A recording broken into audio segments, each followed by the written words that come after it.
de la vía, una obstrucción de la vía aérea inferior. Al haber estos tres mecanismos fisiopatológicos que se van a generar debido a una respuesta inflamatoria donde se liberan mediadores químicos, en el paciente se va a producir la obstrucción de las vías aéreas.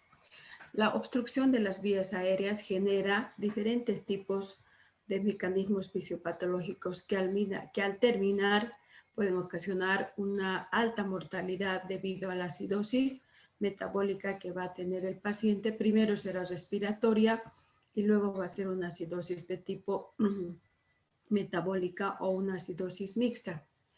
La obstrucción de las vías aéreas inferiores ocasiona alteraciones en la ventilación pulmonar en forma irregular. ¿Por qué? Porque va a generar un desequilibrio entre la ventilación y la perfusión. Es decir, a la vía aérea inferior va a llegar poca cantidad de oxígeno. ¿Debido a qué le va a llegar poca cantidad de oxígeno? Debido a que existe un menor flujo sanguíneo. Y al haber un menor flujo sanguíneo va a generar una menor perfusión tisular, especialmente en este órgano. Y esta menor cantidad de flujo sanguíneo que le llega al área pulmonar inferior ocasiona hipoventilación alveolar y a su vez ocasiona trastornos en el equilibrio ácido-base debido a una mala perfusión. Entonces no hay quien lleve la cantidad de volemia adecuada, terminando el paciente en un aumento de la presión de CO2 para tratar de compensar el desequilibrio que existe en la ventilación y en la perfusión debido a la falta de oxígeno. A su vez, esta falta de oxígeno en el niño ocasiona dos mecanismos de compensación para tratar de mejorar. Uno será la telectasia y otro la hiperinsuflación pulmonar. Si estamos hablando de hiperinsuflación pulmonar, entendemos que también en otra patología pediátrica se va a producir este fenómeno que es en la bronquiolitis. En la bronquiolitis hay un fenómeno de hiperinsuflación pulmonar debido al atrapamiento aéreo que existe por la vasoconstricción de los bronquiolos terminales. En cambio, aquí existe hiperinsuflación porque no solamente los bronquiolos terminales van a estar cerrados, sino que van a estar inflamados y a su vez van a estar con presencia de mucho moco y el edema, sino también los bronquios primarios, los bronquios secundarios, los alveolos y los sacos alveolares también tendrán ese fenómeno de obstrucción que va a generar la hiperinsuflación. Al haber hiperinsuflación en este pulmón, va a existir disminución de la distensibilidad pulmonar. Quiere decir que por alguno de estos tres mecanismos que se produce en el pulmón del niño, va a existir inhibición de el surfactante y tal vez sea probable por los tapones de atelectasia que están existiendo en la vía aérea inferior en diferentes segmentos donde va a haber disminución del agente tensoactivo. Y al haber disminución del agente tensoactivo, que es el surfactante pulmonar, el cual va a estar secretado por los neumocitos tipo 2 en los alvéolos a partir de las 28 semanas de edad gestacional, como no hay, entonces empieza a disminuir, también empezará a haber una disminución de la distensibilidad pulmonar. Esto genera un aumento del trabajo respiratorio. Quiere decir que va a aumentar el ciclo respiratorio, donde el paciente va a tener una inspiración corta, porque no le da más por la broncoconstricción, la inflamación, el edema y la presencia de secreciones mucosas. Existe un ciclo inspiratorio corto y un ciclo expiratorio sumamente largo y a su vez estos tres mecanismos fisiopatológicos van a generar en el paciente que al examen físico presente un tórax en tonel, un tórax aumentado en sentido transversal su diámetro, al igual que el diámetro anteroposterior. Entonces ya estamos viendo dos patologías que el paciente va a tener tórax en tonel. Y este aumento del trabajo respiratorio también va a ocasionar por una inspiración corta, va a tener también un aumento de la presión de CO2, un aumento de la presión de CO2. Entonces, el paciente empieza haciendo acidosis de tipo respiratoria. Luego, por los fenómenos de atelectasia, los tapones que existen en la vía aérea, especialmente en los primarios, va a haber disminución del agente tensoactivo. Existe una disminución del agente tensoactivo, lo que va a generar una vasoconstricción arteriolar pulmonar. Ocasiona una vasoconstricción arteriolar pulmonar y esto a su vez va a generar o es consecuencia de una perfusión inadecuada. ¿Por qué? Porque le va a llegar menor cantidad de flujo sanguíneo hacia ese pulmón, menor cantidad de flujo sanguíneo hacia el pulmón. Entonces, por dos mecanismos va a existir vasoconstricción arteriolar en el pulmón. Entonces, así se va a producir esta enfermedad. Observándose que en el paciente va a existir una hiperrespuesta bronquial, quiere decir mayor cantidad de secreción por la broncoconstricción y debido a que el aire sale más haciendo turbulencia, clínicamente la hiperrespuesta bronquial, la broncoconstricción que existe en la vía aérea inferior, se va a manifestar por una disnea. Esta disnea se debe a la presencia de gran cantidad de moco y a su vez debido a la obstrucción. La obstrucción donde el músculo liso va a estar totalmente contraído por triple motivo, por el edema, por la infiltración de células en la mucosa y acúmulo de moco, lo que va a ocasionar que el paciente tenga sibilancias y a su vez tenga tos. Y estas sibilancias y esta tos que presenta el paciente puede ser de inicio temprano, puede ser tardío o puede evolucionar prolongadamente o crónicamente en el paciente que tiene asma. Entonces, debido a la presencia de estos agentes, de estos fenómenos fisiopatológicos que se va a producir en el pulmón del niño, van a aparecer los síntomas. Ahora, cuando nosotros queremos hablar de asma, tenemos que considerar varios protocolos para poder llegar a un diagnóstico y de acuerdo a eso hacer un tratamiento. ¿Por qué?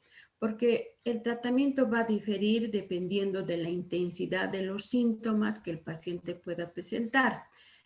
Ahora ya estamos acostumbrándonos no solamente a ir al médico y decir que él nos diga que tenemos asma, sino también ahora dentro de esto, lo que es nuestro hábito familiar, estamos aprendiendo a utilizar ¿qué? Estamos aprendiendo a discriminar la presencia de las sibilancias. Estamos aprendiendo a saturarnos, utilizar un oxímetro de pulso. Estamos aprendiendo qué tipo de tos va a tener el paciente. Entonces, o si la tos va a interferir en el habla del paciente, va a interferir en el color, o la tos se va a acompañar de signos de dificultad respiratoria. Entonces, de acuerdo a eso, nosotros vamos a clasificar en asma leve, moderado y grave. Entonces, esto lo tenemos que aprender porque estas son pautas para iniciar un tratamiento, para iniciar el tratamiento. Desde el punto de vista de qué es lo que debemos encontrar en el paciente que tiene asma, podremos encontrar algunos signos que nos puedan orientar a que el paciente tiene asma, porque ya hemos entendido que todos los síntomas y los signos del paciente asmático, todos los síntomas y los signos del paciente asmático casi son comunes a todas las patologías respiratorias, son comunes. Entonces, pero algo nos tiene que orientar porque recuerden que vamos a ser médicos de primera línea, donde tenemos que identificar, sin ayudarnos de los laboratorios, primero la clínica. Aquel que aprenda a ver y no a mirar en el paciente, seguro que va a ser un buen médico. Dentro de los signos más llamativos cuando realizamos un examen en el paciente que tiene asma, podemos encontrar el doble pliegue palpebral, denominado pliegue de Denis-Morgan. ¿En qué consiste esto? Solamente las personas que son personas adultas o personas que tienen edad ya mayor a los 30 años o personas que tienen algunos problemas de base, podemos encontrar este doble pliegue. O sea, en un niño es imposible encontrar un doble pliegue en el párpado inferior. En nuestra edad, entonces, es muy frecuente porque son signos de vejez. En la edad suya tampoco debería haber porque son jóvenes, ni en los hombres ni en las mujeres. Si alguno de ustedes tuvieran este doble pliegue, tendríamos que buscar otras causas por las cuales ustedes o cualquiera tiene. En el periodo pediátrico más aún, usted sabe que los niños no pueden tener ni una raya en la cara, pero estos que tienen asma tienen este doble pliegue de Denier-Morgan, que se debe a que el niño empieza a toser. Empieza a toser y tiene dificultad respiratoria. Y a veces en nuestra inconsciencia nosotros empezamos a hacer algunos ademanes que son innecesarios, como por ejemplo el cerrar los párpados en forma involuntaria o voluntaria cuando estamos con nuestros accesos de tos, y como el asmático lo hace muy frecuente, entonces ocasiona una lasitud, una mayor elasticidad del pliegue del párpado inferior. Luego tenemos que el paciente va a tener un aspecto conjuntival, quiere decir que va a tener presencia de secreción nasal, cristalina o transparente. Nunca va a tener la secreción nasal purulenta o verdosa. Podría ser, pero eso se debe a una sobreinfección bacteriana que está teniendo el paciente asmático. Podría tener fiebre, no podría tener fiebre, no tiene fiebre. Excepcionalmente, no sé en qué situación de pacientes que veo asmáticos nunca han tenido fiebre. Tiene tos, tiene dificultad respiratoria, tiene estornudos, tiene rinorrea, pero sin fiebre. Ese es el requisito del paciente que tiene asma. Si tiene fiebre, entonces ya no es un asma típico, sino es un asma medio atípico debido a no solamente el contacto, sino la presencia de agentes virales, bacterianos o parasitarios. Como dijimos, hay signos de dificultad respiratoria, todos los que ustedes puedan conocer. Hay una expiración prolongada, hay una disnea, hay una opresión torácica, dolor de pecho y hay un bamboleo abdominal. Todos estos signos nos identifican también con otra patología que en la actualidad tenemos, que es el coronavirus. También tenemos que hacer diagnóstico diferencial. El niño tanto toser en forma muy frecuente, especialmente en la noche, empieza a mover el abdomen porque el tórax está con insuficiencia respiratoria. Entonces, él piensa que al mover el abdomen va a tener mayor concentración de oxígeno y va a respirar mejor, pero sabemos que no es así. Los accesos de tos ocasionan una inflamación de la membrana timpánica, donde ésta se va a empezar a secretar una secreción cristalina cerosa que no requiere tratamiento, solo es la etiología, buscar la etiología de por qué se ha generado el asma y el paciente va a recuperar. En la piel existen zonas de eczema, especialmente en las zonas de flexión retroauricular. Estas zonas de eczema aparecen especialmente cuando aparecen hacia la época del recién nacido. Hay niños que tienen al nacimiento presencia de secreciones melicéricas, blanquecinas o a veces amarillentas sobre los párpados, en la frente, en los pómulos y en la región retroauricular. Entonces, esos son signos de eczema atópico, y que ya nos está diciendo que ese niño va a ser alérgico de por vida por alguna causa. Entonces, ahí ya podemos entender que el niño tiene algún problema de hipersensibilidad, o caso contrario, las flexuras, especialmente el codo, especialmente los nudillos o las entrepiernas empiezan a pigmentarse. Entonces dice la mamá, yo le limpio, pero igual sigue sucio, sigue con un color aumentado, está hiperpigmentado. Entonces son lugares que están generando un eczema en las zonas de flexión. Finalmente, la lengua geográfica, que esta no es una patología, solamente que es un indicativo, es un semáforo que se va a reactivar o se va a encender cuando el paciente tiene algún problema que hace que empiece a haber mayor cantidad de saburra en algunas partes bien delimitadas y otras con un dorso de la lengua sumamente rosado. Entonces, a eso se llama lengua geográfica.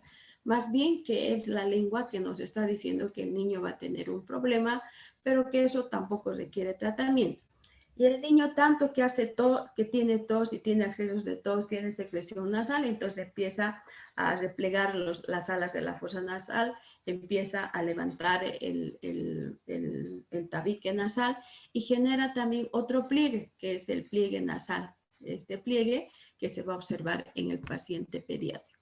Entonces, ustedes están viendo que hay signos que nos van a orientar perfectamente para identificar al paciente que tiene asma, aquel que está en un proceso agudo, pero también puede los mismos síntomas encontrar en un paciente que está en crisis asmática. Él va a tener igual disnea, que se va a manifestar al caminar, al hablar, al estar en reposo. La posición va a variar de acuerdo al grado de dificultad respiratoria, el hablar, el estado mental, la frecuencia respiratoria y la presencia de las sibilancias más la frecuencia cardíaca. Entonces, todos estos síntomas podemos encontrar en un paciente que está con crisis asmática, pero dependerá también del grado en el que estamos encontrándole.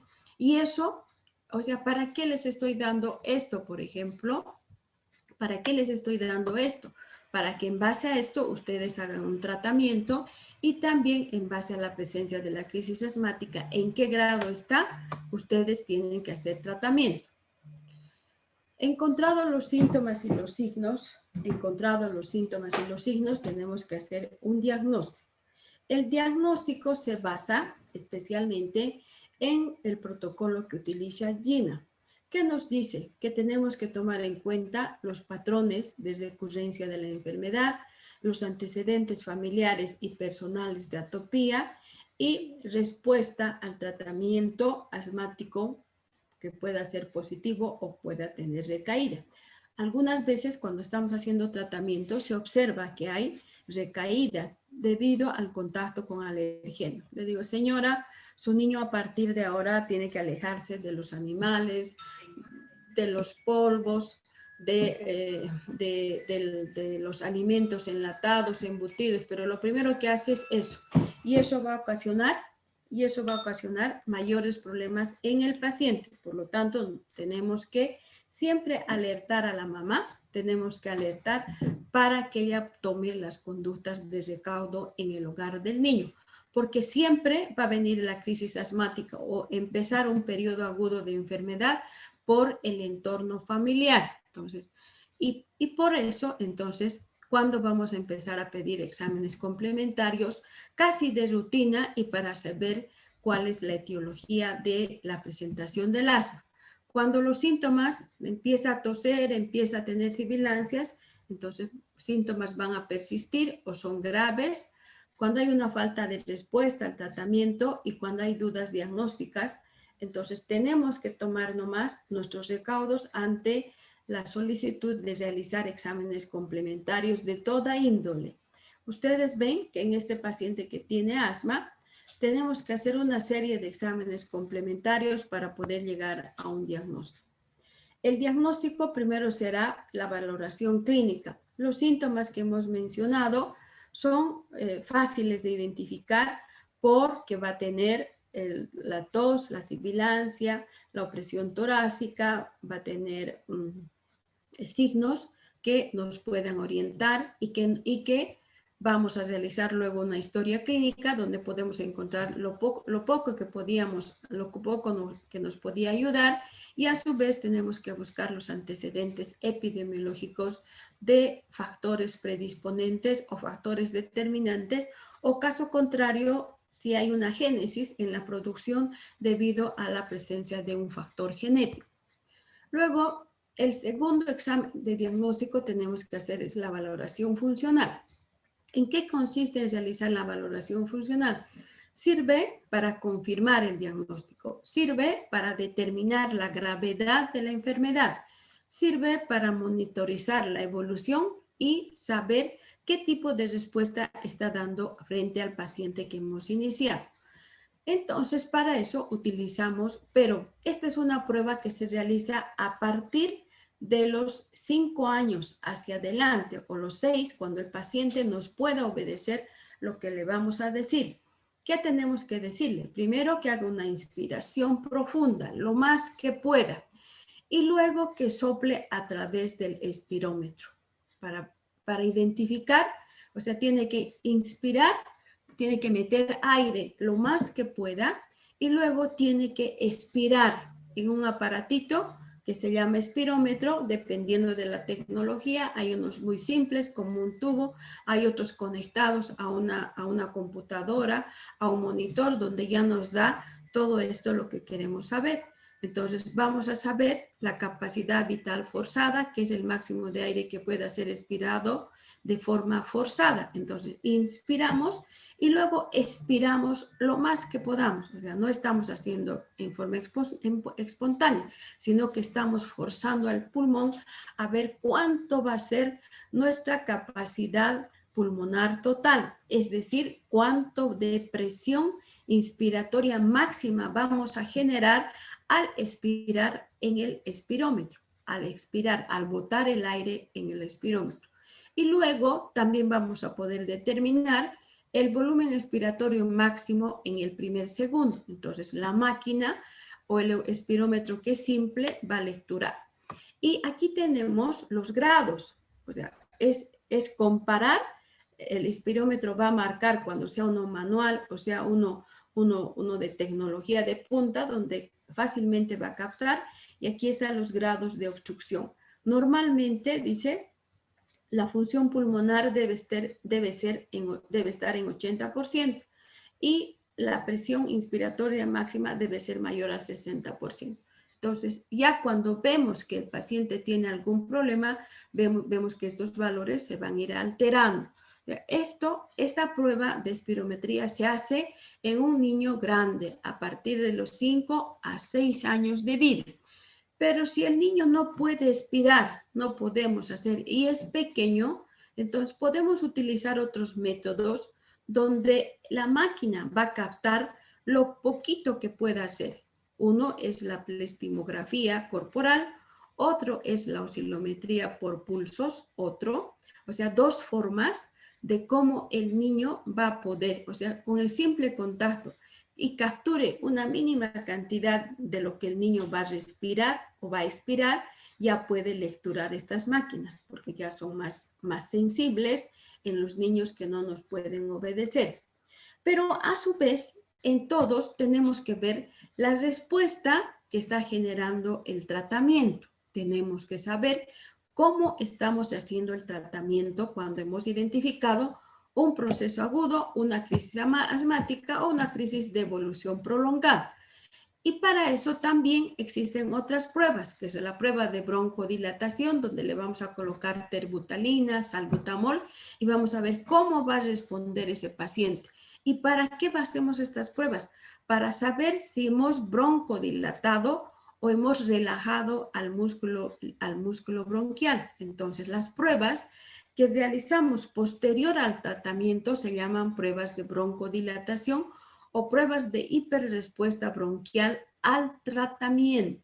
Entonces, vean ustedes que si nosotros cumpliríamos lo que nos dicen las normas, seguro que el paciente asmático se cura en unos 2 días, pasa, no se hace grave la crisis asmática, porque primero estamos identificando qué grado de obstrucción tiene, qué grado de broncoconstricción tiene y qué grado de inflamación tiene. Y ya con el tratamiento tenemos que hacer otras pruebas para saber hasta dónde hemos logrado desinflamar y hasta dónde hemos logrado disminuir la broncoconstricción, es decir, hasta dónde hemos podido relajar el músculo bronquial. Estas son las dos pruebas, la prueba de broncodilatación que se utiliza salbutamol o terbutalina y la prueba de hiperrespuesta bronquial que se utiliza metacolina o una hiperrespuesta frente al ejercicio en los pacientes tanto pequeños como grandes para poder identificar si nuestro tratamiento es el adecuado. En base a lo que hayamos hecho una espirometría, podemos encontrar un asma intermitente, persistente, persistente moderado y persistente severo. ¿Por qué? Porque los síntomas pueden presentarse a la semana una vez, pueden presentarse más. ¿Qué síntomas? Los síntomas que dicen acá, los diurnos, ¿cuáles van a ser? Va a ser la dificultad respiratoria, va a ser la disnea, va a ser la presencia de los tirajes, va a ser la presencia de cianosis, o sea, todo eso que en el día es más frecuente. Y en la noche, ¿qué presenta? Presenta tos. Entonces, eso está identificando y en base a eso vamos a hacerle la espirometría para saber en qué vamos a dar en un asma intermitente, persistente leve, moderada y grave. ¿Qué es lo que vamos a dar? Luego tenemos 3, la valoración alergológica. Hemos entendido que el asma se va a desencadenar a consecuencia de alergenos en su entorno. Entonces, estos alergenos tenemos que identificar. Uno, vamos a pedir un hemograma donde la eosinofilia debe ser mayor al 4%, pero con los diagnósticos diferenciales de que tiene también que haber un examen de coproparasitológico seriado, porque la presencia de parásitos también genera una eosinofilia mayor al 4%.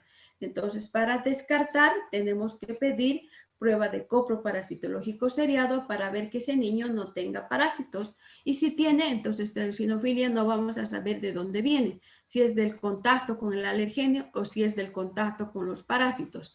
Y ante las dudas diagnósticas de que no podamos hacer, porque hacer esta prueba, hacer todo el resto, implica gasto económico, generar gastos económicos, entonces podemos hacer un doble tratamiento donde vamos a utilizar antialérgicos y vamos también a utilizar antiparasitarios. Dentro de la valoración alergológica vamos a pedir la IgG específica. IgG que nos está diciendo que en el paciente existe fenómenos de hipersensibilidad inmediata o retardada. Entonces hay que buscar. Luego, para mayor especificidad, podemos utilizar pruebas intracutáneas, que son pruebas de intradermo inyección en el paciente. Esta cantidad con una jeringa de insulina podemos colocar y debemos hacer pápulas, formar pápulas de 2 a 3 milímetros de diámetro. A cada pinchazo debe estar a unos 2 centímetros. Podemos hacer en la cara anterior del antebrazo o podemos hacer en la región de la espalda. Y luego esperar para luego lecturar. Entonces, estas pruebas alergológicas también implican gasto económico. Luego tenemos la valoración radiológica. La valoración radiológica, si ustedes se fijan, son los mismos signos que hemos encontrado en una bronquiolitis o también que hemos encontrado en un síndrome bronquiolar obstructivo, en una bronconeumonía. ¿Por qué? Porque va a haber aplanamiento del diafragma que va a generar un descenso del hígado. Entonces el paciente va a tener una pseudohepatomegalia debido no a enfermedad hepática, sino porque el hígado ha descendido y está aplanado. Hay una horizontalización de las costillas porque hay signos de atrapamiento aéreo, a estos signos de atrapamiento aéreo. A eso se denomina hipertransparencia pulmonar. Si ustedes se fijan, aquí hay una mayor radioluminiscencia debido a que no puede salir el oxígeno, no puede salir el aire y el paciente tiene estas imágenes radiográficas. Hay aumento de los espacios intercostales por precisamente el atrapamiento aéreo y hay herniación del parénquima pulmonar. El parénquima está sumamente pletórico, parecería que quiere salir por las partes laterales porque está la expiración cerrada. Entonces eso va a dificultar el tratamiento. En cuanto a el tratamiento se va a dividir en 3 fases. Un tratamiento de tipo agudo, un tratamiento en la crisis asmática y un tratamiento prolongado. ¿Para qué el tratamiento? Porque ustedes tienen que saber que cuando están iniciando un tratamiento de asma, al segundo día tiene que volver. Hoy inicio el tratamiento en la mañana y mañana en la noche tiene que volver a su consulta de seguimiento o consulta de control. ¿Para qué? Para haber controlado los síntomas. Quiere decir, la tos va a disminuir un 50%, las sibilancias también van a disminuir un 50% y la dificultad respiratoria también se habrá revertido.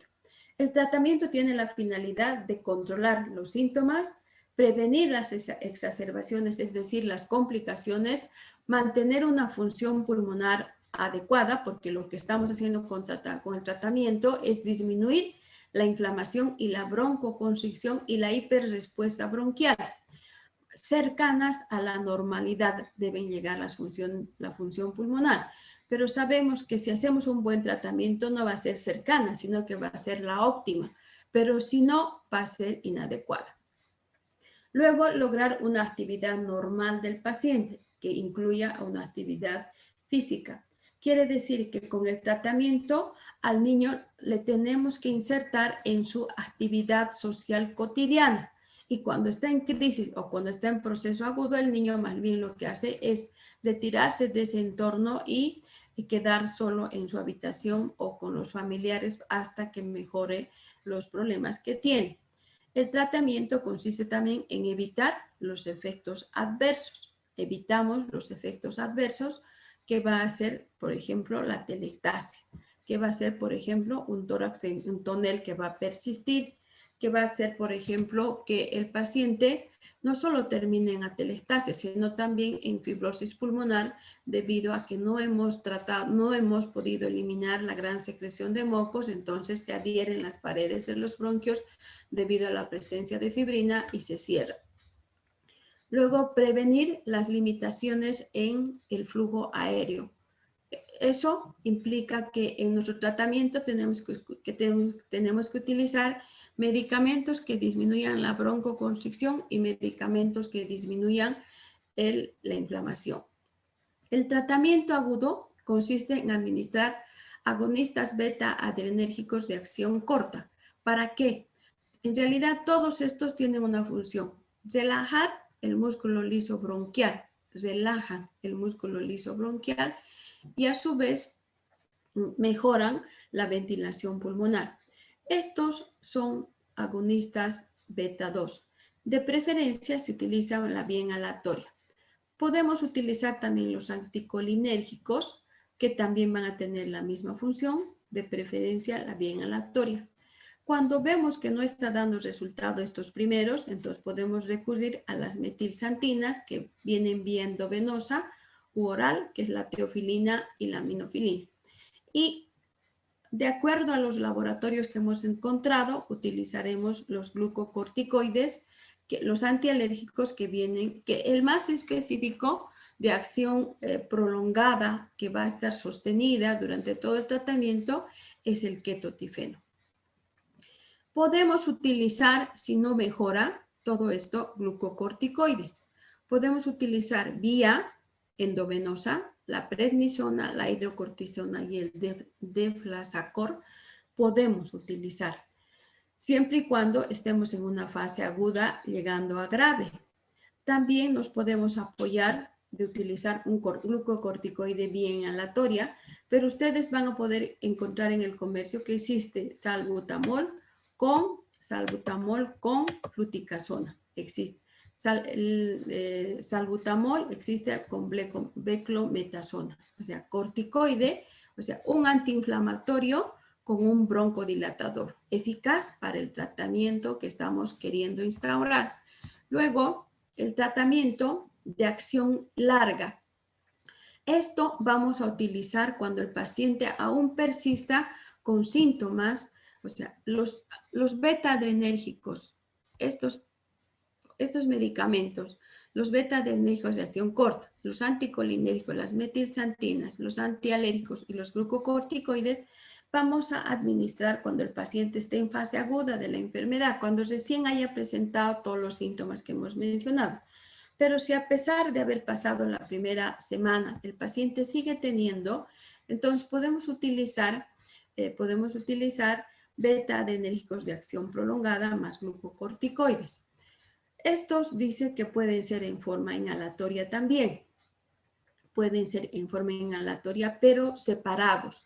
Un broncodilatador más un glucocorticoide. O sea, podemos utilizar una beclometasona como corticoide, una fluticasona como corticoide y un beta-adrenérgico de acción prolongada, el salmeterol o el formoterol. Estos de preferencia en la noche, conectados a una aerocámara. Aquí está el aerosol, su aerocámara y su mascarilla para que coloquemos sobre la cara del recién nacido o del paciente pediátrico, logremos un sello hermético y ahí le hacemos respirar, que respire unas 6 veces o se quede dentro de la máscara unos 10 segundos y luego dar a horario, cada 6, cada 8 horas. Ya saben ustedes, no necesitamos repetir porque el paciente tiene que administrarse estos corticoides o agonistas adrenérgicos beta de acción corta o de acción prolongada durante 5 días e ir quitando luego en forma paulatina cuando ha venido el proceso de recuperación. Entonces, más o menos, utilizamos este tratamiento en el proceso de recuperación. En cambio, en una crisis asmática, cuando el paciente entra en desesperación, está con tos nocturna, diurna, disnea marcada, cianosis, está desaturando, tiene dificultad respiratoria, entonces vamos a utilizar agonistas, beta-agonistas de rescate o también llamados de acción corta a dosis indicada. Podemos mezclar corticoides más un broncodilatador. Podemos apoyarnos de oxígeno. Podemos intercalar con los anticolinérgicos, que es el bromuro de hipatropio. Podemos utilizar hidrocortisona en un paciente que está grave, pero tiene que estar hospitalizado, porque aquí dice endovenoso, aquí dice también por kilogramo vía endovenoso. Los sedantes, si tiene dificultad respiratoria, probablemente no le podamos dar vía oral, entonces tenemos que darle vía parenteral. Los mucolíticos, como por ejemplo el salbutamol en vía oral, la teofilina, si no podemos la teofilina, la aminofilina, vía endovenosa, fisioterapia respiratoria para drenaje postural de la vía aérea, hidratación abundante porque tiene dificultad respiratoria marcada, está perdiendo líquidos, está teniendo tos y pierde líquidos, tiene disnea y está perdiendo líquidos, tiene sibilancias y también está perdiendo líquidos. Entonces ustedes ven que hasta esta parte es todo lo mismo, pero con mayor intensidad y mayor uso de medicamentos. Hemos dicho que en pediatría mejor preferimos pecar por exceso que por defecto.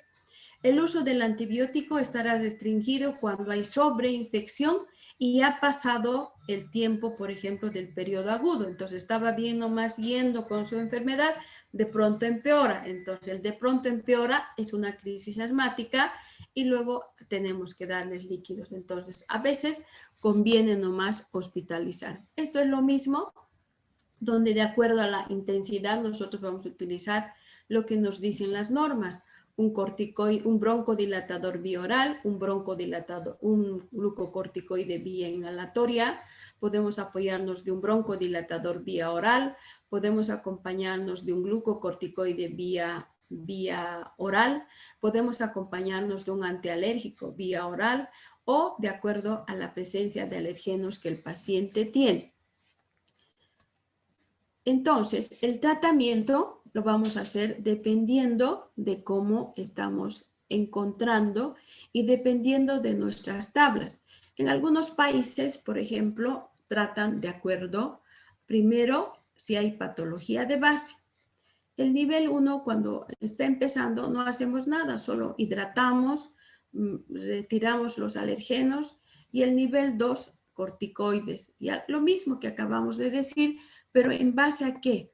En base a esto, donde estos niveles primero clasifican qué tipo de asma es. Síntomas de asma intermitente, de asma controlado, de asma grave, de asma moderadamente intermitente o grave, intermitente grave. Entonces, eso está diciéndonos todo esto.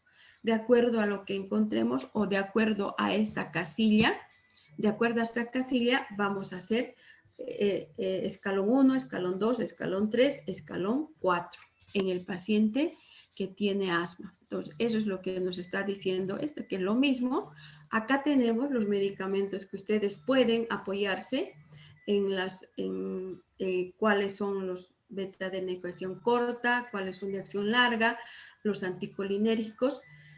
Todos estos tienen la función de broncodilatar. Y todos estos tienen la función de ¿qué? De ser antiinflamatorios.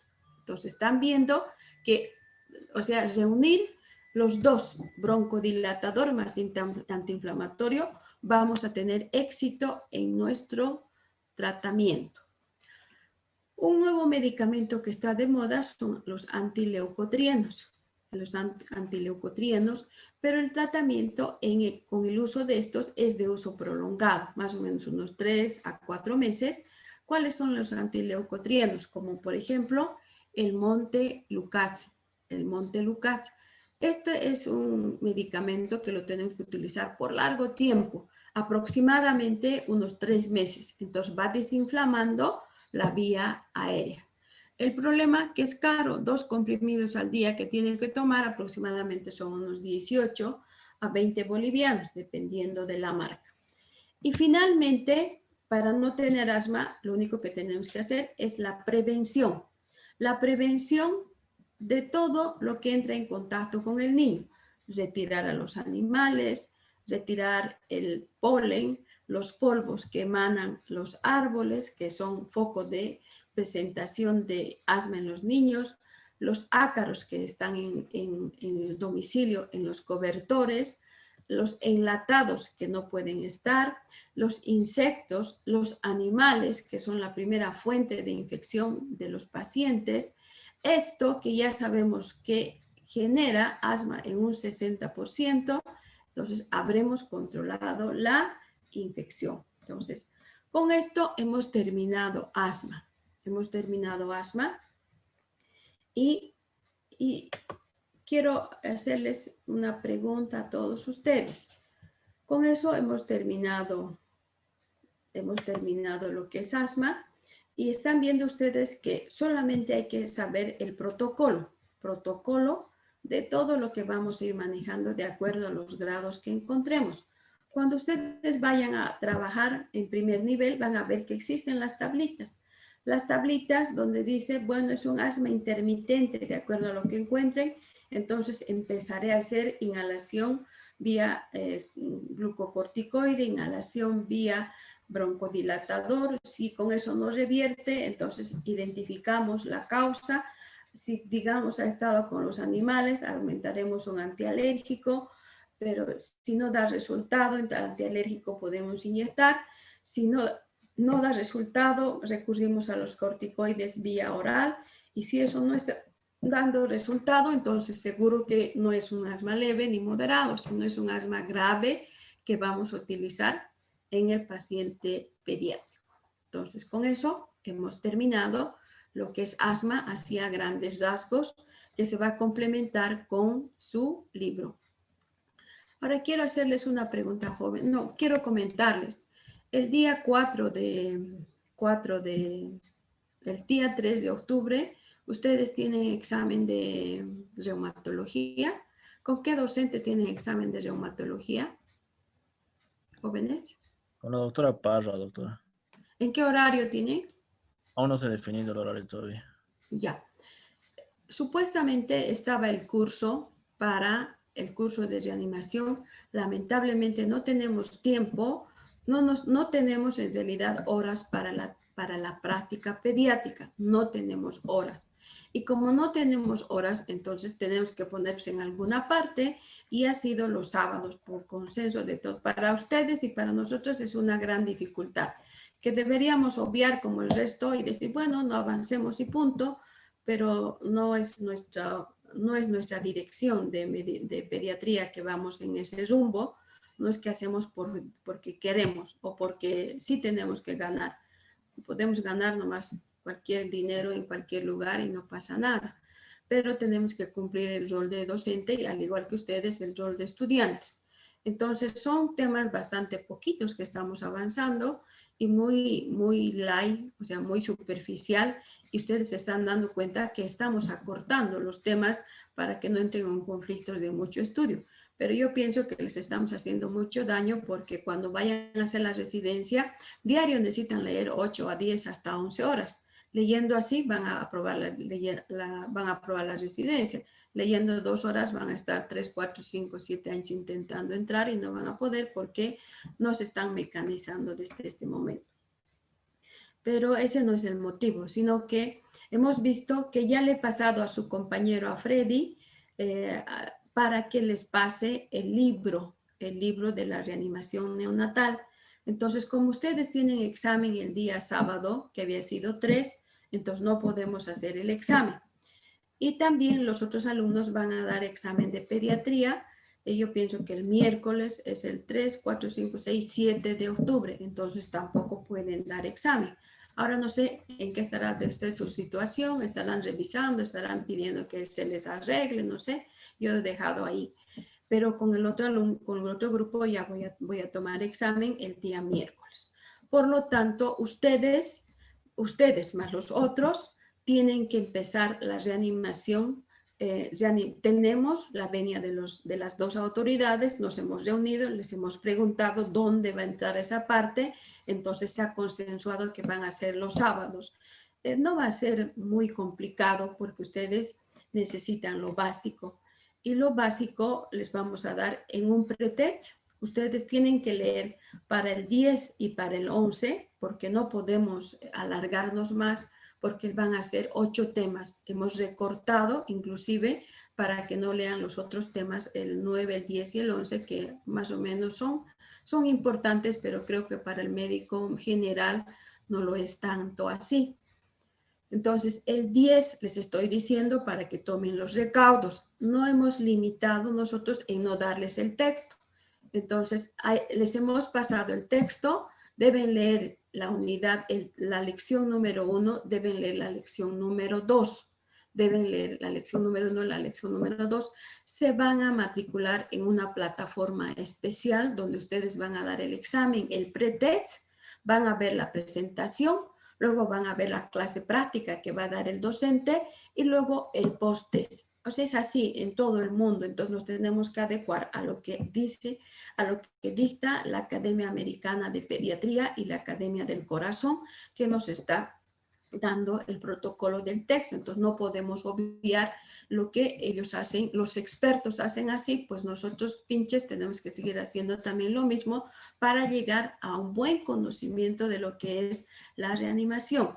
La práctica la vamos a hacer nosotros y les vamos a dar un tiempo de unos 5 minutos o 10, son los 400 alumnos que van a dar examen, que van a dar, va a entrar a la práctica 10 puntos la reanimación, o sea, va a ser 10 puntos de todo lo que vamos a ir haciendo, los 8 temas durante sábado. Entonces recuerden que el sábado y domingo vamos a hacer el primero y el segundo tema, que son los temas más teóricos, que ustedes pueden ir leyendo en forma diaria, unas dos hojitas, hasta llegar al día 10.